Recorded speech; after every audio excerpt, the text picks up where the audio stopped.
शरीर की मांस उसके अंदर सूजन आनी शुरू हो जाती है और फिर जो व्यक्ति है उसको दर्द महसूस होता है।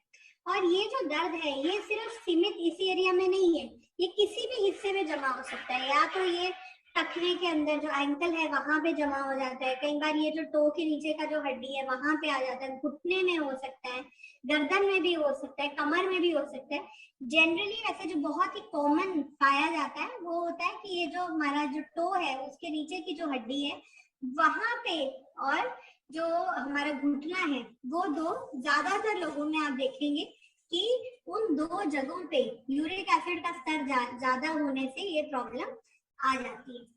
अच्छा, जो यूरिक एसिड है वो आता कहाँ से है? बेसिकली यूरिक एसिड जब भी किसी भी वजह से, एक्चुअली किडनी इन्वॉल्व है इसके अंदर, तो जब भी हमारी जो वृक है, जो हमारा किडनी है, उसके अंदर फिल्टर या जैसे छानने की क्षमता कम हो जाती है, तो क्या होता है, जो यूरिया है, जो किडनी यूरिया बनाती है, वो यूरिक एसिड में चेंज होने लग जाता है, वो यूरिक एसिड में परिवर्तित होने लग जाता है। तो जब आपकी लाइफस्टाइल की वजह से या डाइट की वजह से जो भी चेंजेस होते हैं, तो हड्डियों के बीच में ये जमा होने लग जाता है। और ऑब्वियसली हमने देखा था जब भी हड्डियों के बीच में ये जमा होगा तो क्या होगा, उस एरिया में अकड़न बढ़ जाती है, उस एरिया में दर्द बढ़ने लग जाता है। तो यूरिक एसिड क्या है, ये शरीर के जितने सेल्स हैं और उन चीजों से बढ़ता है जो हम खाते हैं। तो यूरिक एसिड खाने से रिलेटेड है, मतलब खाने से आएगा। जो भी कुछ लोग हैं जो प्रोटीन का मात्रा है वो ज्यादा लेते हैं, उनके अंदर यूरिक एसिड ज्यादा खाने की संभावना रहती है। और यूरिक एसिड का ज्यादातर हिस्सा नॉर्मली क्या होता है कि किडनी के थ्रू फिल्टर हो जाता है। जैसे हम जो भी प्रोटीन वगैरह खाते हैं उससे जो भी यूरिक एसिड हमारे बॉडी में बनता है वो किडनी फिल्टर कर देती है। लेकिन अगर उस फिल्ट्रेशन से ज्यादा अगर यूरिक एसिड आपके शरीर में बन रहा है तो क्या होता है, किडनी फिल्टर नहीं कर पाएगी। जब किडनी फिल्टर नहीं कर पाती तो फिर क्या होगा कि खून में आपका जो यूरिक एसिड का लेवल है वो बढ़ना शुरू हो जाता है। फिर आपने फिर भी इस पे ध्यान नहीं दिया कि कुछ नहीं हो रहा है, कोई बात नहीं, हम क्या करते हैं, केयरलेस इग्नोर करते रहते हैं, थोड़ा बहुत स्टिफनेस हो रहा है कोई बात नहीं। तो जब वो बढ़ने लग जाता है तो फिर वो हड्डियों में जमा होना शुरू हो जाता है। फिर जब वो जमा होना शुरू होता है तो फिर वो थोड़ा पेन, इस तरह का पेन आना, और ये अकड़ जाता है बहुत ज्यादा, बहुत अक्यूट पेन आएगा, आप हाथ भी लगाएंगे तो बहुत दर्द होगा।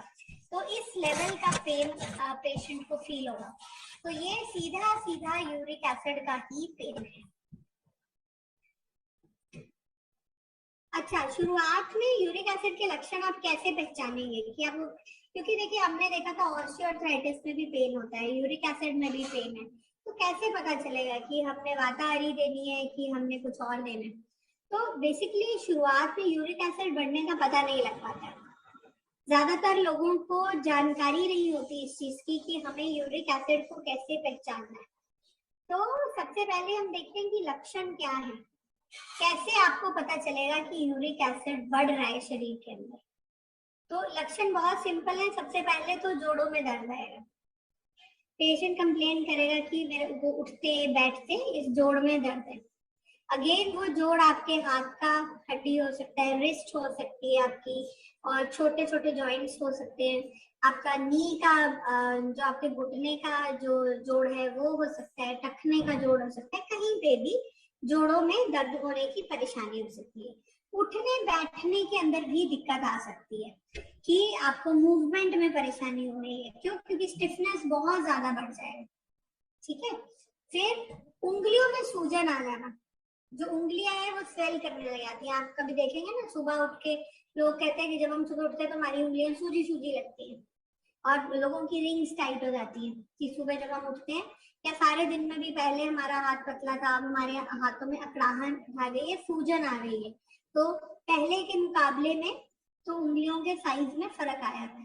तो उंगलियों में सूजन आना, फिर जोड़ों में गांठ की शिकायत होना, कई बार जोड़ों में छोटी छोटी गांठें बन जाती है, वो यूरिक एसिड क्रिस्टल्स बन जाते हैं एक्चुअली।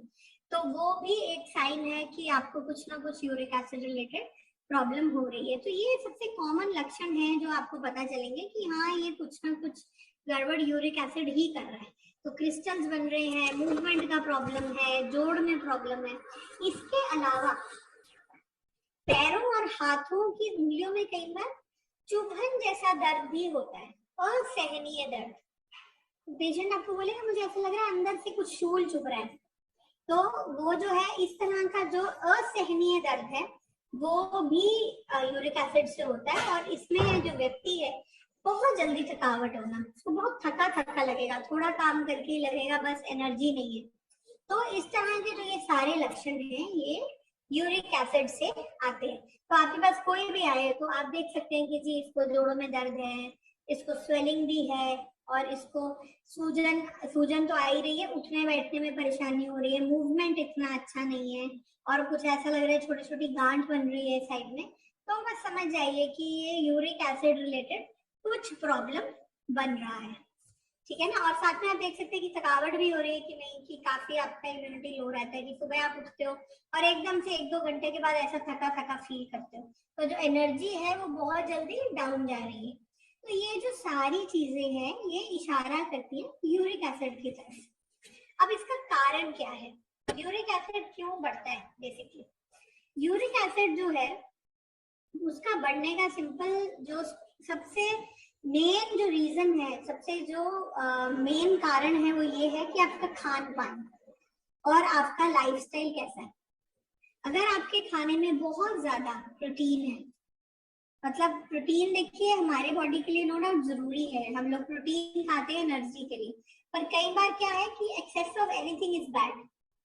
कुछ भी चीज बहुत ज्यादा अगर मात्रा में खाई जाएगी जो आपकी बॉडी पचा नहीं सकती, उससे भी ज्यादा मात्रा में है, तो वो शरीर को खराब करती है। तो कोई भी खान पान में प्रोटीन ज्यादा है उस मात्रा से जो आप पचा सकते हैं, तो फिर वो यूरिक एसिड में कन्वर्ट होना शुरू हो जाता है। लाइफस्टाइल का मतलब है एक्सरसाइज नहीं है, बैठे रहते हैं सारा दिन, खाया बैठे, कुछ भी घूम नहीं रहे हो आप, कोई साइकिलिंग नहीं है, कुछ भी नहीं कर रहे हो आप, तो वो हमारा लाइफस्टाइल है जो गड़बड़ होता है। तो खान पान और लाइफस्टाइल पे ध्यान देना जरूरी है। अच्छा, कुछ लोग ऐसे होते हैं जो शुगर के मरीज हैं, शुगर के मरीजों का यूरिक एसिड बहुत जल्दी बढ़ जाता है। उसका एक ये जो कारण है वो ये है कि जो डायबिटीज है उसकी कुछ दवाइयां ऐसी हैं, शुगर की कुछ दवाइयां हैं जो यूरिक एसिड को भी बढ़ाती हैं, ज्यादातर दवाइयां ऐसी होती हैं। तो कई बार यूरिक एसिड मेडिसिनल बढ़ जाए, तो अगर कोई डायबिटीज वाला कोई पेशेंट है और उसको इस तरह के सिम्टम्स आ रहे हैं, तो आप एक बार पूछ सकते हैं कि आपका दवाई से रिलेटेड तो नहीं हो रहा है। फिर कुछ लोग ज्यादातर एनिमल प्रोटीन्स खाते हैं। एनिमल प्रोटीन का मतलब है पशु प्रोटीन, रेड मीट हो गया, सी फूड हो गया, साबुत दालें हो गई, राजमा, सफेद चने, रोंगी, सोयाबीन, गोभी, टमाटर, मटर, पनीर। आप देखें कुछ लोग पनीर ही खाते रहते हैं, रोज पनीर खा रहे हैं, रोज दाल मखनी खा रहे हैं, और ये चावल का मात्रा बहुत ज्यादा है खाने में, तो ऐसे लोगों का यूरिक एसिड बढ़ने की बहुत संभावना होती है। तो भोजन में प्रोटीन का लेवल ज्यादा होने से यूरिक एसिड सीधा बढ़ता है।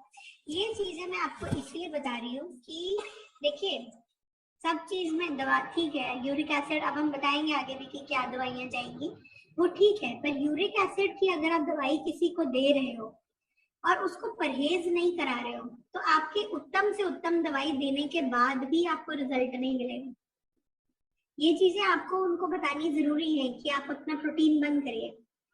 शरीर का प्रोटीन तभी मेडिसिन बैलेंस करेगी अगर आप बाहर से प्रोटीन खाना बंद करेंगे, नहीं तो आप उत्तम से उत्तम दवाई दे रहे हो, पेशेंट ने खाया कुछ फर्क नहीं पड़ रहा है, तो ऑब्वियसली पेशेंट 2-3 महीना खाएगा, फिर आप भी सोचोगे कि कुछ आराम तो आ नहीं रहा है, क्या चक्कर है। तो इसीलिए शुरू से ही जब भी आप यूरिक एसिड रिलेटेड कोई भी मेडिसिन लेते हैं तो उसमें आप उसको परहेज पे डालिए, पेशेंट को वो बहुत जरूरी है परहेज पे डालना। ठीक है, उसके बाद भोजन का प्रोटीन लेवल। अच्छा, कुछ लोग फास्टिंग करते हैं बहुत ज्यादा, ऐसे लोगों का भी यूरिक एसिड बढ़ जाता है। उसका सिंपल रीजन है कि जब भी हम फास्टिंग करते हैं तो क्या होता है कि पानी नहीं पी रहे हैं अच्छे से, कूलेंट्स नहीं पी रहे हैं, कुछ नारियल पानी नहीं है, लस्सी नहीं है, तो शरीर में जो एसिड का मात्रा है वो बहुत ज्यादा बढ़ जाता है। तो फिर इवेंचुअली उससे क्या होता है, जोड़ों में दर्द।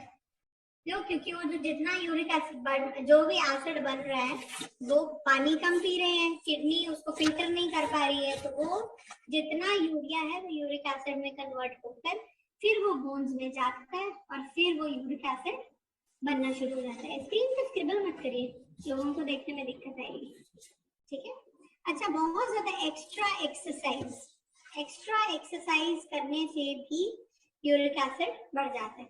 कई लोगों का बीपी बहुत ज्यादा बढ़ जाता है, तो बीपी का मेडिसिन हो गया, बहुत हेवी मेडिसिन खा रहे हैं बीपी के लिए, पेन किलर्स ले रहे हैं बहुत ज्यादा, कैंसर की मेडिसिन है, या ऐसे पेशेंट हैं जो कीमोथेरेपी ले रहे हैं, तो ऐसे लोगों में भी यूरिक एसिड जो है वो बढ़ जाता है। अच्छा, कई में जेनेटिक रीजंस भी होते हैं। तो जनरली आप कई बार देखेंगे कि पेशेंट कहेगा मेरे पिताजी का भी बढ़ता था यूरिक एसिड, अब मेरा भी बढ़ता है। तो नो डाउट जेनेटिक वल्नरेबिलिटी भी होती है, क्योंकि किडनी के रिलेटेड कोई भी प्रॉब्लम है, यूरिक एसिड के रिलेटेड कोई भी प्रॉब्लम है, और ये इंटर रिलेटेड प्रॉब्लम्स है। क्योंकि यूरिक एसिड बढ़ रहा है, किडनी छान नहीं पा रही है, तो एक्स्ट्रा यूरिक एसिड हमारे मसल्स के अंदर से जाके बोन्स में डिपॉजिट हो जाता है। तो ये जेनेटिक भी इसका वन ऑफ द रीजंस है। फिर स्ट्रेस, चिंता बहुत ज्यादा करना। अगेन, चिंता बहुत ज्यादा करने से क्या होता है, एसिड क्रिएट होता है बॉडी के अंदर। आपका जो पेट है वो ठीक नहीं रहेगा। क्यों? क्योंकि डाइजेस्टिव हार्मोन सीक्रेट नहीं हो रहा है, आपका सिर्फ स्ट्रेस हार्मोन सीक्रेट हो रहे हैं। तो उससे अगेन क्या होगा कि आपका एसिड लेवल बढ़ जाएगा बॉडी के अंदर। किडनी का कोई भी डिसऑर्डर्स है, कई बार जैसे क्रेटिनिन बहुत लोगों का हाई होता है, डायलिसिस पे है पेशेंट और क्रेटिनिन बहुत ज्यादा है, किडनी काम ही नहीं कर पा रही है, तो ऑब्वियसली वो छान नहीं पाएगी एसिड को, तो ये क्या होगा, फिर एसिड बढ़ेगा, यूरिया फिर से यूरिक एसिड में कन्वर्ट हो जाएगा। और यूरिया अदरवाइज भी ज्यादा होता है जिन लोगों का क्रेटिनिन ज्यादा होता है। तो किडनी के जो डिसऑर्डर्स है उसके अंदर ये प्रॉब्लम आती है। हाइपोथायरॉयडिज्म में भी ये प्रॉब्लम देखी जाती है।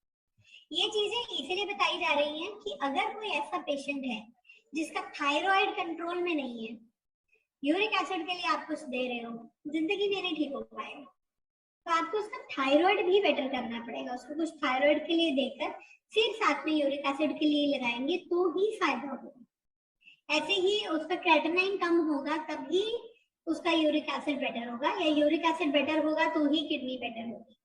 स्ट्रेस के लिए कुछ दोगे आप तो ही उसका यूरिक एसिड बेटर होगा। इसीलिए ये सारे जो कारण हैं ये बहुत इंपॉर्टेंस के हैं, क्योंकि यूरिक एसिड जो है वो सीधा एक चीज से नहीं बढ़ता है कि सिर्फ प्रोटीन खा रहे हैं तो यूरिक एसिड बढ़ रहा है। No, there are lot of reasons. ये सब रीजंस आपको जानने पड़ेंगे कि जी ये रीजन है कि नहीं, ये रीजन है कि नहीं। आप बीपी का दवाई खा रहे हो, आप पेन किलर खा रहे हो क्या ज्यादा, किस चीज का साइड इफेक्ट हो रहा है, बहुत एक्सरसाइज है कुछ, आप बहुत ज्यादा खाली पेट तो नहीं रह रहे हैं। क्योंकि कारण का जब तक समाधान नहीं करेंगे दवा काम नहीं करेगी, ठीक है। अब ये तो आपने देख लिया कि लक्षण क्या है, हमने कारण भी देख लिया। अब इसे ठीक कैसे करना है, मेडिसिन से। मेडिसिन से ठीक करने के लिए वाइटियम की यूरिक एसिड कैप्सूल्स हैं, ये बहुत ही बढ़िया है।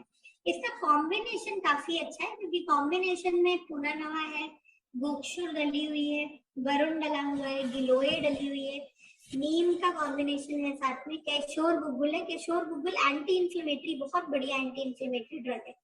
कुछ भी जैसे बॉडी में कहीं पे भी शोथ है, कहीं पे भी सूजन है, जो हमने देखा यूरिक एसिड के अंदर होती है, तो उसके ऊपर ये काम करती है।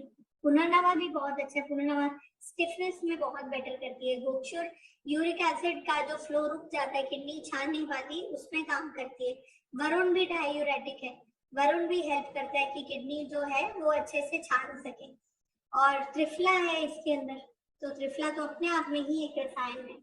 तो ये जो सारा कॉम्बिनेशन मिला के जो बनता है, इसके बहुत फायदे होते हैं। तो सबसे पहले तो ये एक्स्ट्रा अमोनिया जो है वो ब्लड में से यूरिया उसको निकाल देता है। यूरिया के साथ क्या होता है, यूरिया जब भी हमारे बॉडी में ज्यादा होता है तो अमोनिया का फॉर्मेशन होता है। Ammonia is not good for the body, ammonia हमारे शरीर के लिए अच्छा नहीं होता, तो उसको रिमूव करता है। जो ये हमारा कैप्सूल का जो कॉम्बिनेशन है, ये वो क्या क्या करता है वो बता रही हूँ मैं। तो सबसे पहले वो यूरिया की वजह से जो एक टॉक्सिक अमोनिया बन रही है बॉडी में, उसको ये हटाता है। फिर यूरिक एसिड के लेवल को मेंटेन करता है। 9 है किसी का यूरिक एसिड, किसी का यूरिक एसिड 10 है, उसको स्टेबलाइज करेगा। फिर अगर किसी को यूरिन में प्रॉब्लम आ रही है कि यूरिन का फ्लो भी ठीक नहीं है, क्योंकि देखिए यूरिक एसिड अकेला ये नहीं है कि सिर्फ स्टिफनेस है, किडनी की छनन की प्रणाली को भी अफेक्ट करता है, क्योंकि किडनी आपकी छान नहीं पा रही है यूरिया को, इसीलिए यूरिया यूरिक एसिड में बन जाता है। तो ये जो कॉम्बिनेशन है ये किडनी में भी काम कर रहा है पीछे, कि जहां पे हम किडनी का जो छानने का प्रक्रिया है उसको भी हम नॉर्मलाइज कर रहे हैं, ताकि उधर से भी यूरिक एसिड ना बने, समझ रहे हैं। फिर जॉइंट्स के लिए बहुत अच्छा है, क्योंकि जो कॉम्बिनेशन है उसमें केशोर गुगुल है पुनर्नवा के साथ, तो जॉइंट्स में जो भी इंफ्लेमेशन आएगी उसको ये कम करेगा।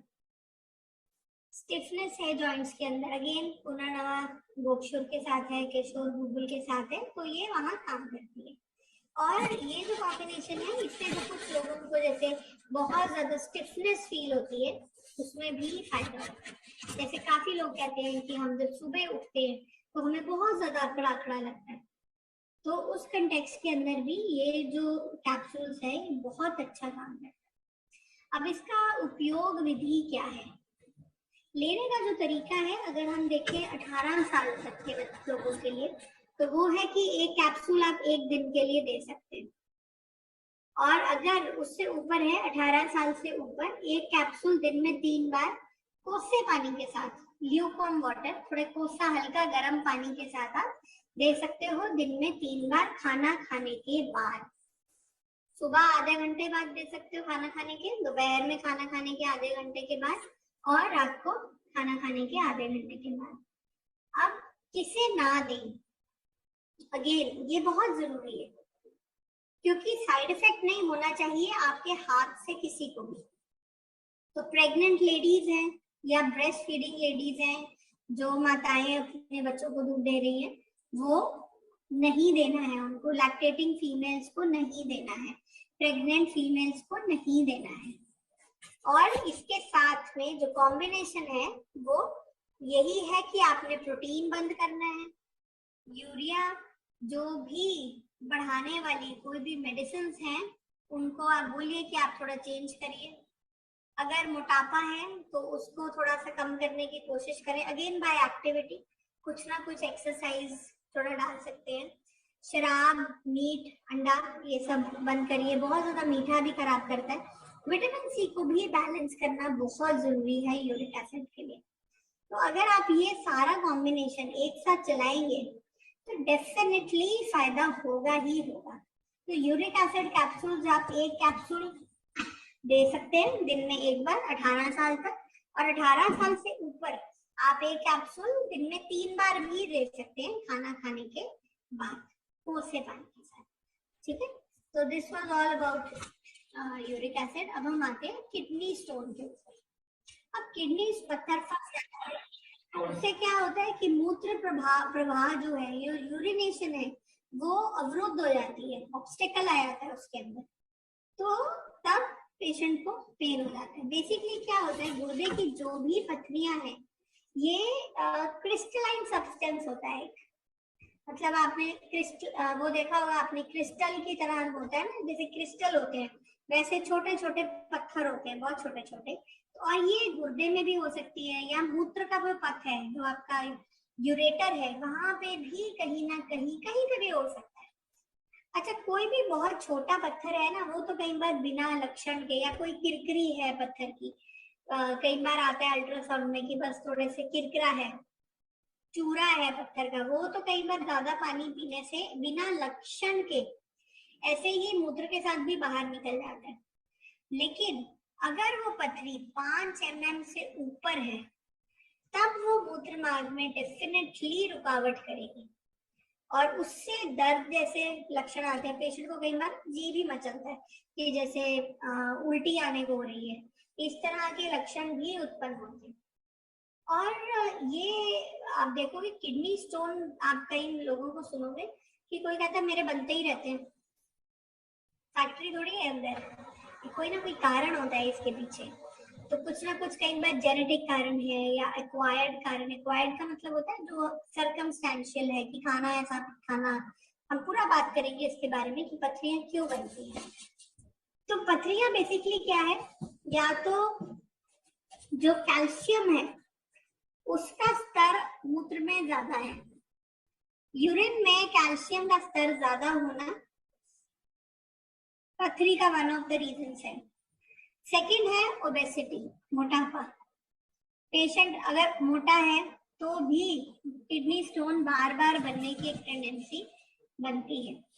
कई बार पेशेंट ऐसी मेडिसिन पे होता है तो भी बार बार ऐसा एक बनता है कि जी किडनी स्टोन आ सकता है।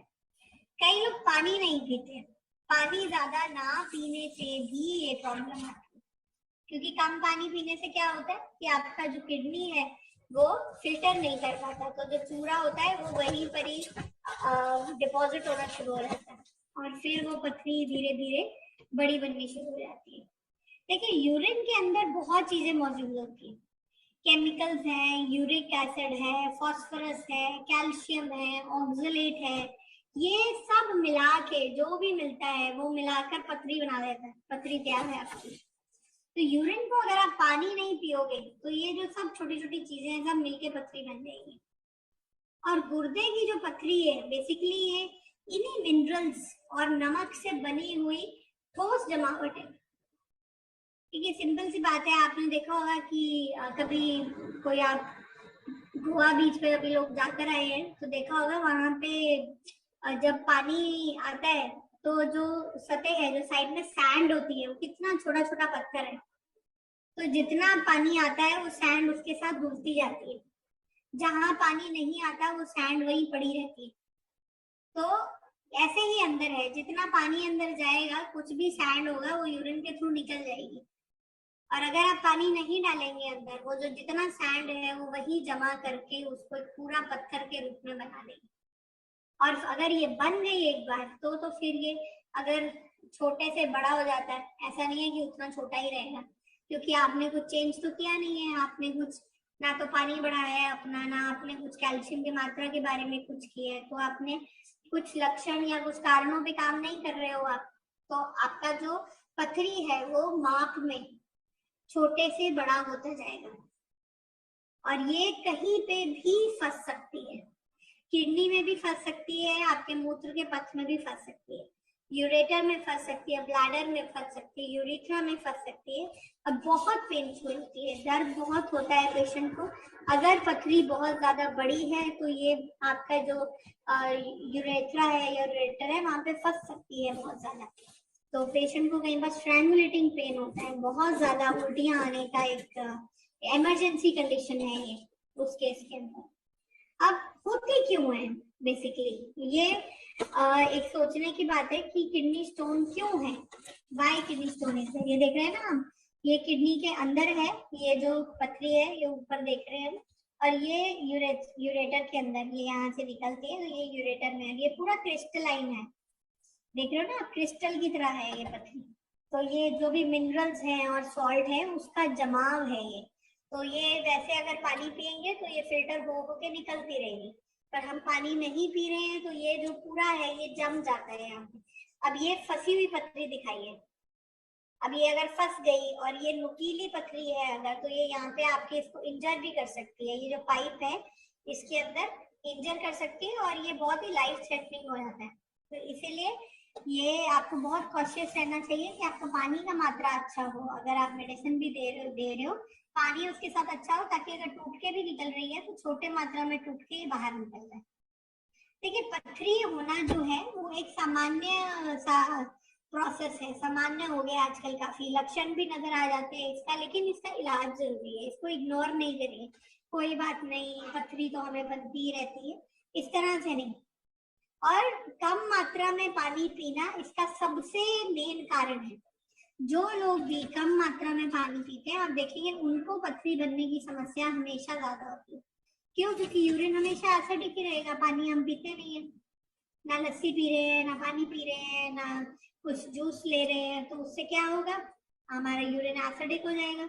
एसिडिक हो जाएगा तो उसमें जो भी मिनरल्स हैं वो Na सोडियम के साथ मिलके ऐसे ही क्रिस्टलाइन पत्थर बनाएंगे, और हम और पानी नहीं पी रहे हैं तो वो कहीं कहीं जमा हो जाएंगे जा जाकर। और जब ये पथरी छोटी है तो फिर भी पानी से निकलने की, मेडिसिन से निकलने की संभावना है। पर जैसे जैसे आप पी नहीं रहे हो पानी तो ये इसका साइज बड़ा होकर ये कहीं पे भी फंस सकती है।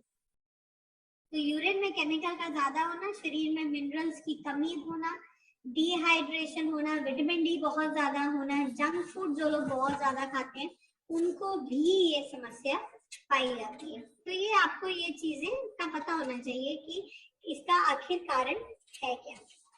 ये देखिए, ये ब्लैडर के अंदर पथरी है। ये जो हमारा मूत्र का पूरा ब्लैडर होता है उसके अंदर यहाँ पे यूरिन स्टोर होता है, रुकता है यहाँ पे। तो ये पथरी यहाँ पे है, और ये सेकंड पथरी यहाँ दिखाई है जो यूरिन का जो पाइप है वहां पे है। और ये जो है ये यहाँ पे छोटी छोटी पथरियां यहाँ पे इकट्ठी हुई है किडनी के अंदर। तो किडनी के अंदर भी पथरी हो सकती है, किडनी की पाइप में भी पथरी हो सकती है, ये देख रहे हैं। और ये किडनी के ब्लैडर के अंदर भी पथरी हो सकती है। और अब इसका जो सिम्टम है, देखिए दर्द तो होता है, लेकिन मतलब किस तरह का दर्द होगा। नंबर 1, जब मूत्र त्याग कर रहा है व्यक्ति उस टाइम पे पेन होगा, पेनफुल मिक्चुरेशन। जब भी यूरिन जा रहा है, यूरिन पास कर रहा है, उस टाइम पे तीखा दर्द होगा। उसके साथ साथ क्या होगा, उसकी कमर में, कमर पीठ के निचला जो हिस्सा है उसमें भी दर्द या ऐंठन फील होगा, क्योंकि ब्लैडर है उससे वहां पे कुछ भी पथरी होने से या किडनी में कहीं पे भी पथरी होने से वो आपके पीठ के निचला जो हिस्सा है, lower end of the spine, वहां पे भी दर्द या ऐंठन करता है। और अगेन मूत्र में ब्लड आना, ब्लड क्यों आएगा, ये देखिए इस तरह की जो ये पथरियां होती है ना, जैसे ये पथरी है, ये फंस गई यहाँ पे, ये फंस गई तो ये इसको इंजर करेगी, यहाँ पे चोट डालेगी इस पाइप को, फिर यहाँ से ब्लड आना शुरू हो जाता है।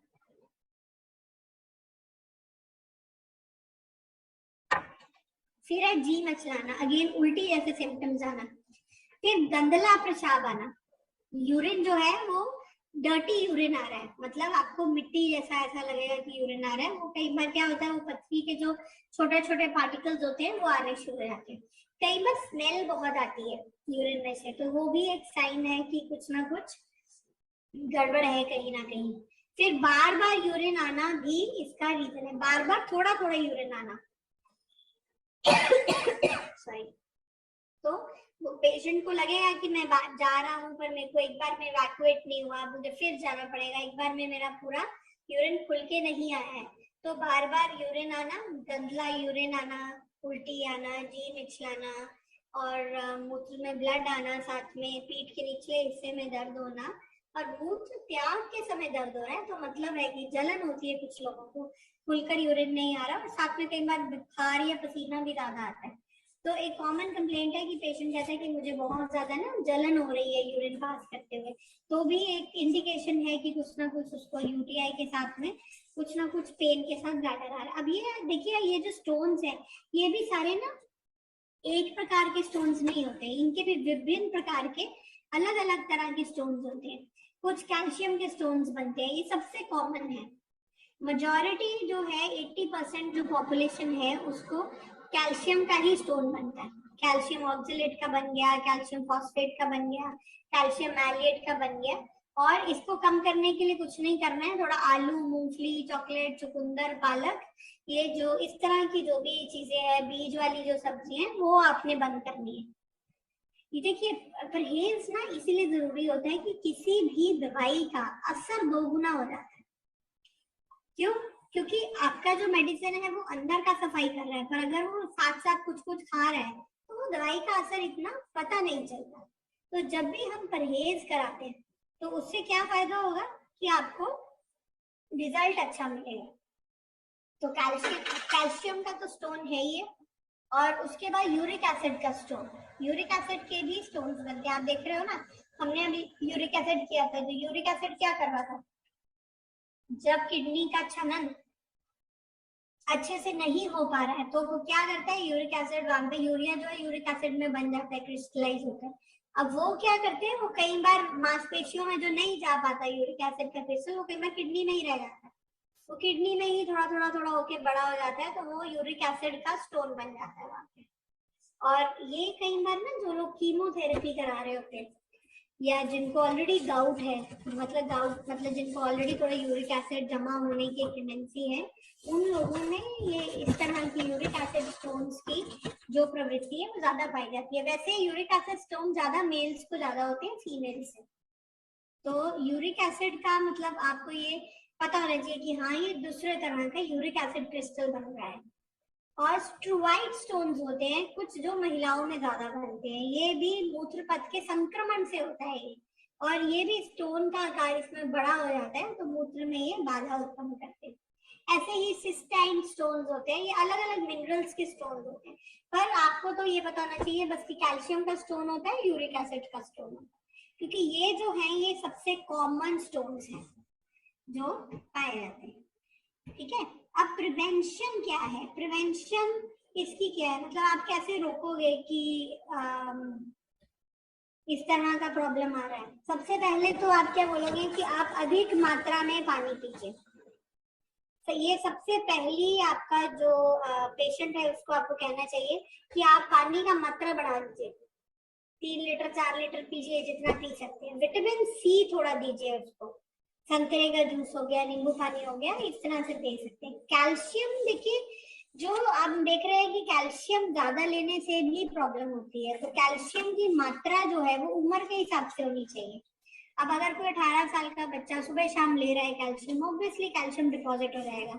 इतना कैल्शियम जो है वो किडनी फिल्टर ही नहीं करती, तो पथरी बननी ही बननी है। तो आपको कैल्शियम का भी जो मात्रा है वो अपनी उम्र के हिसाब से ही लेना चाहिए। फिर एनिमल प्रोटीन को थोड़ा सा सीमित करिए।